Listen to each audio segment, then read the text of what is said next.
Diferente das propostas anteriores de mecanismo de nitração aromática, onde era proposto um mecanismo de substituição eletrofílica com o intermediário com par de elétrons, o mecanismo de Perrin e Cauchy ele se baseou num mecanismo da década de 40 proposto por Kennedy e Weiss, onde ocorria transferência de elétrons. Kennedy e Weiss propuseram que a reação de nitração ocorreria através da transferência de elétrons entre o anel aromático e o eletrófilo. Essa proposta não ganhou muita notoriedade, não seguiu em frente, graças às críticas duras de Ingold. Ingold, que a gente viu anteriormente no trabalho, tem seu próprio mecanismo, etc. Ele criticou o intermediário radical livre, que formaria um NO2, que, levando ao íon HNO2 NO+, que escaparia do meio reacional, que é um comportamento que a gente não vê na nitração. Os estudos de Perrin, de 1977, sobre a síntese do nitronaftaleno através da eletrólise do naftaleno na presença de NO2, foi o que trouxe mais aceitação no meio científico sobre o mecanismo de nitração aromática via transferência de elétrons. O cátion radical do naftaleno e o NO2 reagem formando produtos nitrados. A relação entre quantidade de 1 nitronaftaleno e 2 nitronaftaleno obtida é idêntica aos valores observados na nitração com ácido nítrico e acetonitrila.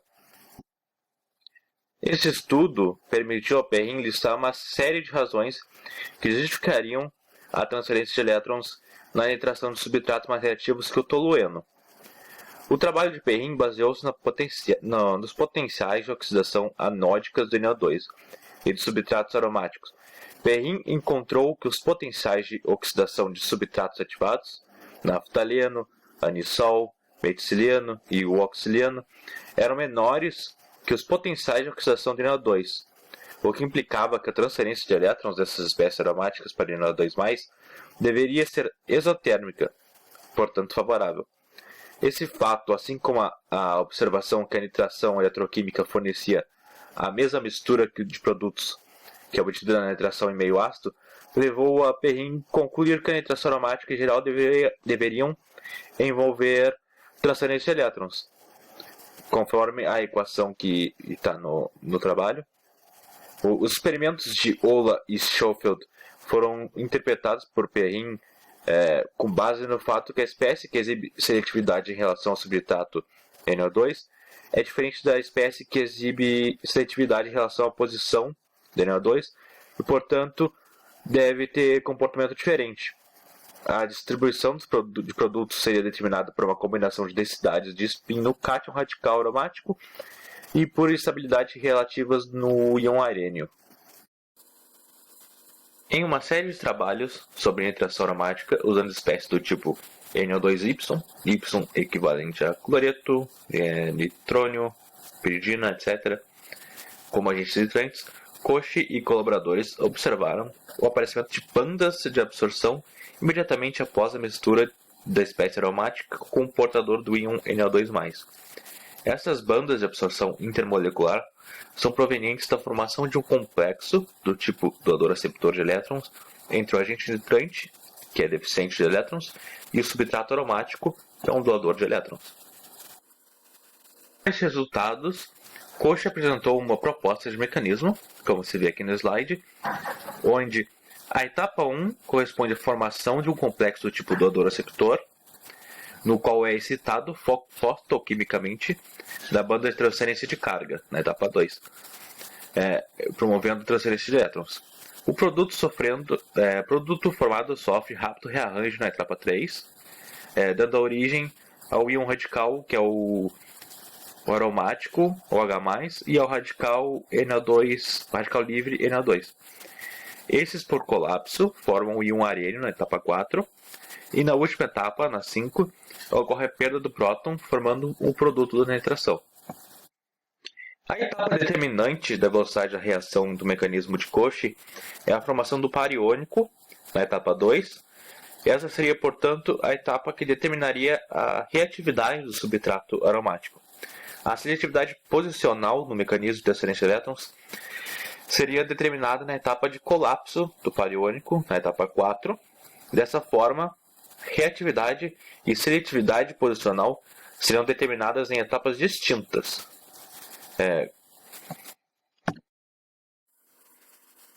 Assim como Kenner e Weiss tiveram Ingold como seu contraposto, Perrin e Cauchy tiveram Eberson e Harder contra-argumentando eles.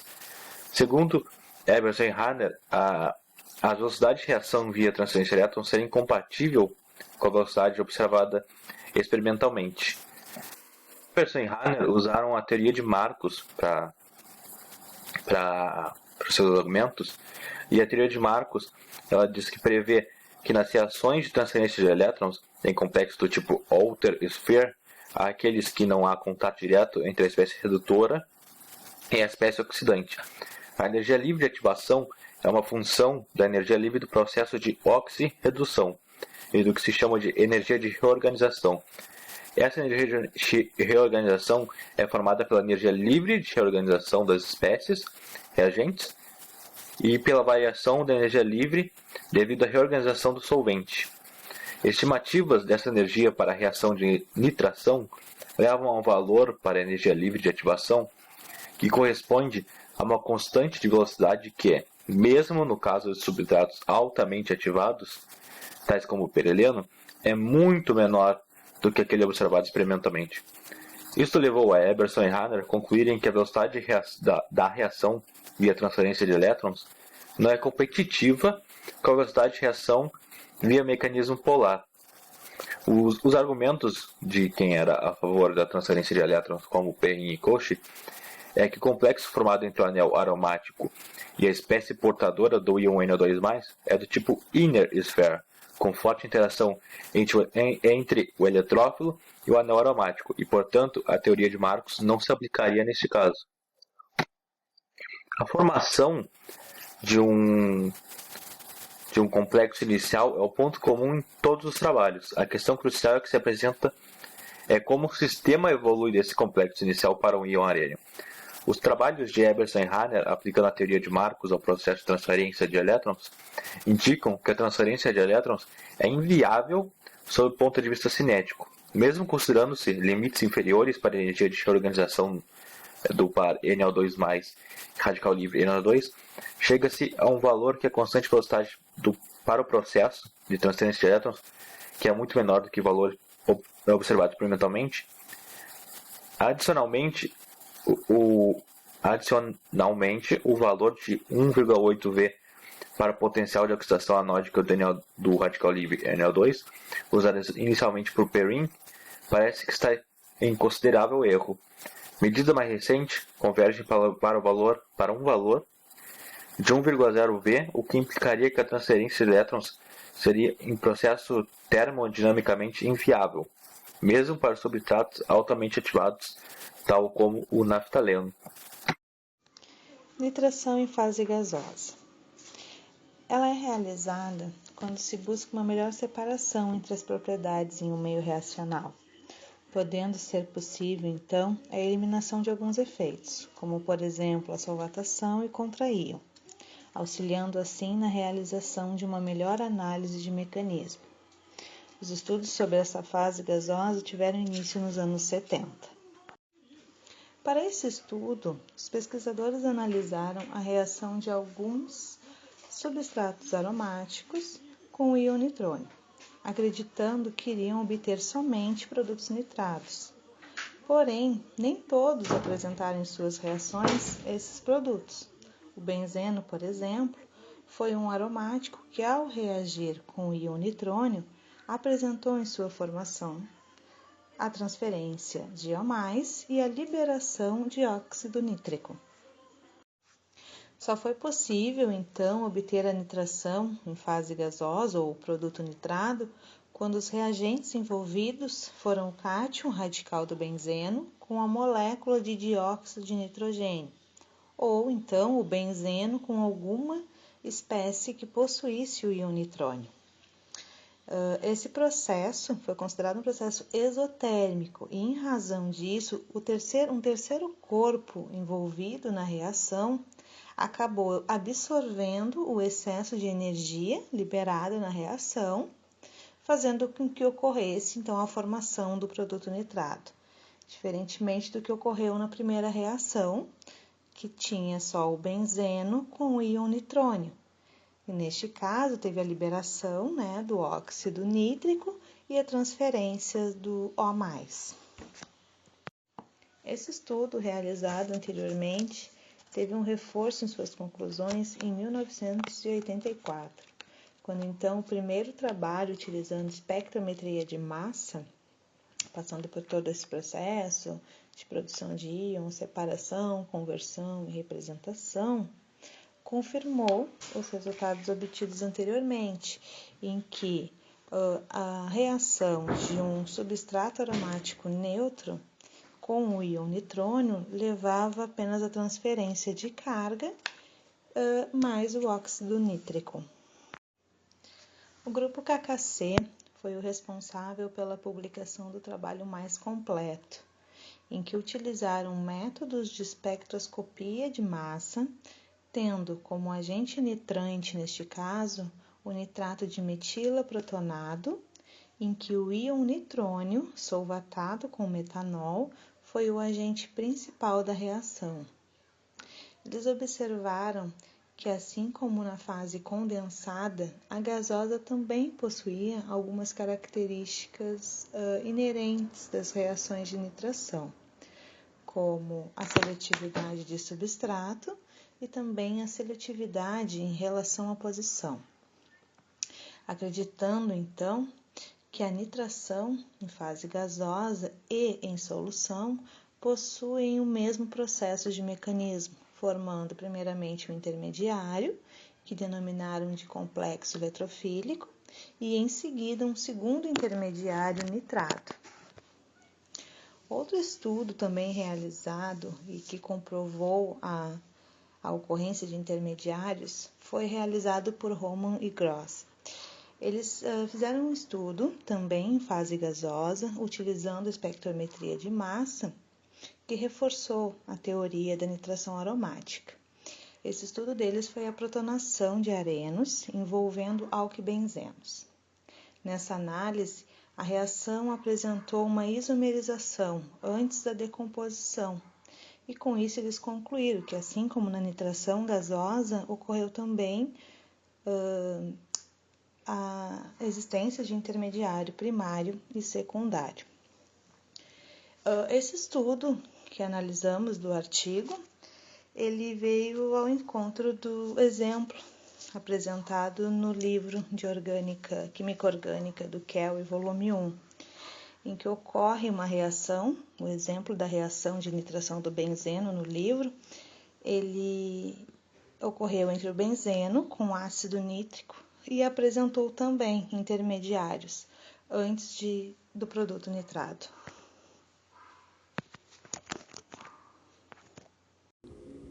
Nas décadas posteriores, determinados modelos teóricos foram amplamente utilizados, empregados de modo a auxiliar a obtenção de dados para a interpretação de mecanismos reacionais. Portanto, para equilibrar a quantidade de trabalhos relacionados à nitração aromática, trabalhos experimentais usando diversos tipos de modelagem química e combinações têm sido cada vez mais publicados nas abordagens ab initio e semi-empíricas. Dentre tais, destacamos o método semi-empírico Mindo/3, introduzido por Michael Delaware e utilizado por Gonzalo e colaboradores para a estrutura do complexo π e do íon arênio, formados a partir da reação com benzeno e vários eletrófilos, e seus íons arênios orto, meta, par e y, formados ao adicionar os eletrófilos H+, e o hidrônio ao tolueno, concluindo-se que o mecanismo em si depende da utilização do eletrófilo, e no caso da nitração, ocorre diferença de energia entre o complexo π e o íon arênio. Posteriormente, Politzer e colaboradores analisaram estruturas, cargas atômicas e energias de estabilização de possíveis intermediários nas reações de nitração do benzeno e do tolueno com o íon nitrônio, com a utilização de métodos, sendo encontrados dois mínimos de superfície potencial. O primeiro mínimo corresponde a uma interação com o anel aromático em que é fraca e o segundo mínimo correspondendo ao iorênio com forte interação entre o íon nitrônio e o seu anel aromático. Completando o método proposto por Gonzalo e colaboradores, Feng e colaboradores utilizaram o método MNDO, comparando as energias envolvidas na nitração via formação do complexo π, sendo calculadas as energias de acordo com os parâmetros de Pulitzer, exceto a distância entre o iorênio, concluindo-se então que a transferência de elétrons no processo demonstrou vantagens na fase gasosa. Diante dos estudos propostos por Feng e colaboradores, Glegorn e Torossian usaram novamente os métodos semi-empíricos como Mindo/3 e MNDO, e ab initio, como STO3G, 321G e 431G para estudar a interação do íon nitrônio com etileno e benzeno, sendo otimizadas 5 estruturas diferentes para o complexo π e o íon arênio, concluindo-se que a forma que possui maior estabilidade é do tipo nitrito e o que concordaria com os parâmetros, sendo a forma nitro detentora de um forte caráter birradical, ou seja, é estabilizada por cálculos de efeito de solvatação. Contrariando os argumentos de Pulitzer, Szabó e colaboradores, através de métodos ab initio nos níveis HF 321G e MP4DQ 321G, o íon nitrônio não solvatado e o benzeno para a formação de arênio ocorre sem barreira energética, sendo que as reações de compostos aromáticos possuem barreira de ativação, que dependendo do grupo substituinte, ocorre a seletividade de posição. Elliott e colaboradores usaram o método quantitativo denominado usando a teoria de orbital em fronteira. No entanto, estudos revelaram grandes inconsistências. Por sua vez, esse estudo não foi para frente. Recentemente, Peluso e colaboradores, novamente usando química computacional, usaram a base 321G com a interação de configuração para discutir a possibilidade de interação via formação de complexo doador-aceptor. Concluindo, então, que houve a formação de poucos cálculos teóricos que existem ainda não são suficientes para a resolução e aceitação desse problema. Modelos que consideram o mecanismo polar revelam que a existência do complexo π só será possível se a interação for feita com espécies iônicas, não com o nitrônio na sua forma pura. Os diversos trabalhos dependem exclusivamente das condições de trabalho empregadas. Vale ressaltar que o único trabalho que considera duas possibilidades de mecanismo, a adição de um nitrônio direto ou via transferência de elétrons, é a hipótese mais provável, exceto para determinados tipos de substrato pouco reativos, como o caso do nitrobenzeno. Dessa forma, o grupo composto por Sheila e colaboradores detentora desse artigo em questão vem se dedicado empregando uma série de métodos tanto semi-empíricos quanto ab initio para o cálculo dos prováveis intermediários e estados de transição relevantes no caminho da reação. A tabela 3 apresenta o resumo desses resultados e a figura 4 as possíveis geometrias para o complexo π e as formas estáveis desse íon arênio. Nos níveis semi-empíricos, as diferentes formas do complexo π têm a mesma energia, ou seja, uma superfície de energia potencial plana para a interação de duas espécies. Observou-se que em métodos utilizando o AM1, o iorênio mostrou-se mais estabilidade em detrimento do PM3, ao ser calculados em ab initio mostraram uma intensa disparidade. Nos níveis semi-empíricos, AM1 e PM3, as diferentes formas do complexo π têm essencialmente a mesma energia, o que indicaria uma superfície de energia potencial bastante plana para a interação entre duas espécies, benzeno e o nitrônio, com interações não específicas. O íon arênio é um pouco mais estável do que o complexo π pelo método AM1, mas um pouco menos estável pelo método PM3. Estes números modificam-se drasticamente quando calculados em nível ab initio. Em primeiro lugar, observa-se que as energias de interação são muito mais negativas do que no nosso caso dos resultados semi-empíricos. Em segundo lugar, um cálculo a nível Hartree-Fock claramente não é suficiente para reproduzir as propriedades desse sistema, enquanto no nível HF 631G o íon arênio é muito mais estável do que o complexo π. No nível MP2 631G, essa ordem de estabilidade é invertida, agora com o complexo π com uma forma mais estável. Essas disparidades, na ordem de inversão, estabilidade, depende exclusivamente do nível de cálculo a ser empregado. Ou seja, Depende se o nível do cálculo é empregado na forma semiempírica ou na forma ab initio. Nesse caso, observação que na forma semiempírica os resultados foram bem melhores do que calculados a nível ab initio. Um ponto a ser observado é que existe uma nítida preferência do unitrônio para interação com a ligação ou com átomo de carbono específico, conforme indicado pela maior estabilidade das estruturas 3 e 4. As formas em que eu fico acima do anel, estruturas 1 e 2, complexando com o sistema π como um todo, são consideravelmente menos estáveis. Apesar de inúmeras tentativas, não nos foi possível localizar um estado de transição entre os dois mínimos mostrados na figura 4, ou seja, o sistema não converge ou converge para estruturas indesejadas. O que os números acima indicam é que o complexo formado entre o benzeno e o nitrônio é razoavelmente forte, ou o íon interage com a parte específica do anel e não com o sistema π. A correlação eletrônica parece ser fundamental para a representação adequada do sistema, visto que os resultados incluem o efeito de correlação MP2 são bem diferentes dos resultados obtidos sem correlação HF. Ou seja, não existe uma força termodinâmica, levando do complexo π ao íon arênio, visto que este é menos estável do que o complexo π. Esses resultados acima não consideram efeito do solvente. É possível que o solvente estabilize preferencialmente uma das formas, alterando as conclusões acima.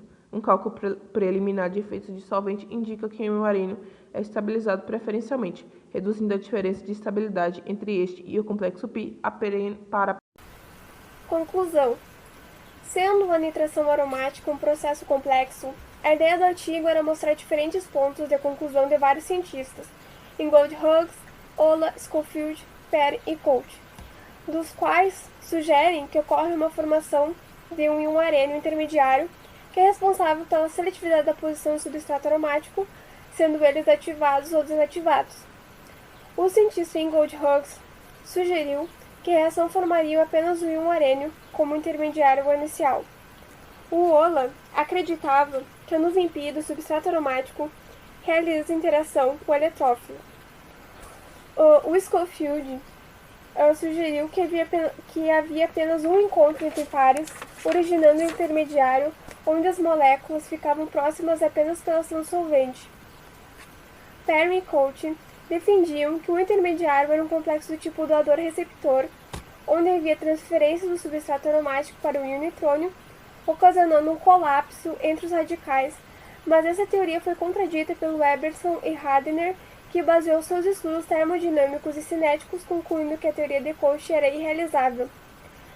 Na nitração em fase gasosa, os primeiros estudos em fases gasosas concluem que transferência de elétrons representa a principal via para a reação, mas trabalhos publicados por Kakassia utilizando nitrônio solvatado como agente nitrante indica que ocorre a formação de dois intermediários, convertendo o primeiro intermediário com estrutura desconhecida no íon arênio, chegando à conclusão que a nitração na forma gasosa possui as mesmas características que na forma líquida, mas com moderada seletividade. Concluindo, nenhum trabalho é definitivamente conclusivo. Os cálculos dependem muito do trabalho da base utilizada, sendo que as menores contribuem para a estabilidade do íon arênio, indicando que a adição do íon anel aconteceria sem barreiras de ativação. Respondendo ao questionário proposto pela professora, em que questiona qual a inovação proposta pelo artigo, podemos dizer que o trabalho visa reportar as diferentes perspectivas teóricas dos mecanismos de substituição eletrofílica aromática, foco de estudo durante anos, pelo ponto de vista de diferentes cientistas, que, ao decorrer de experimentos e desenvolvimentos teóricos, chegaram em distintas conclusões, as quais desempenharam um papel fundamental na formação de princípios básicos nas teorias de físico-químicas e orgânicas, tais como ativação, desativação, seletividade e orientação e descrição das reações orgânicas em questão de movimentação de elétrons e as ferramentas teóricas que dão suporte a essa inovação é a análise realizada sobre os diferentes embasamentos teóricos de antigos cientistas que realizaram estudos sobre o mecanismo, retrata a ideia de revisão e traz suporte ao artigo, onde a análise crítica que é constatada sobre os diferentes modos de ocorrência do mecanismo desta reação, já que muitas vezes ele é apresentado didaticamente apenas pela forma mais difundida e não sendo exposto suas variações, o que é muito interessante, já que é um processo que envolveu vários estudos ao longo dos anos.